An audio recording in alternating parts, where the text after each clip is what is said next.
sobrang nakakagulat pa rin kahit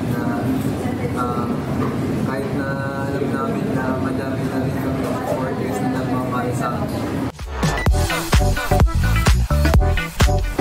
Couple joke ko, random din lang namin yung music. So, we had a lot of options before, included po dyan yung Seatbelts On, which is yung pinangalan po namin sa first concert namin last year sa New Frontier Theater. Pero pinaka nag-resonate po kami sa Cup of Joe kasi Cup of Joe is a slang for a cup of coffee. Tapos bilang doon kami na po sa Baguio, parang yun yung vibe na gusto namin i-give off. So parang if you listen to our music, it's like sipping a cup of coffee. So parang very relaxing, very hopeful for the day. And Joe actually is parang tawag po siya sa isang average guy. Yeah, that's how we identify ourselves. But you're no longer average now. CJ,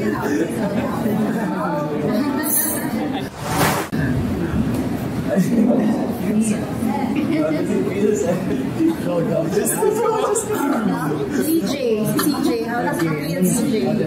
Siyempre po overwhelming siya kasi hindi naman kami masyadong nag-expect. Siyempre, karaniwan na level na yun. Kaya, yun, parang sobrang nakakagulat pa rin kahit na alam namin na madami na rin kami supporters na nagmamahal sa akin. Parang ginugulat pa rin nila kami every time sa pagdating sa pagpapakita nila ng support sa akin. Kaya love na yung Jowas na ayun kasi yung tawag sa fan. Anong tawag? Jowas.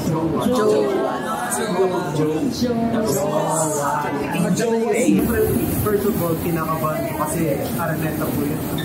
Daming tao.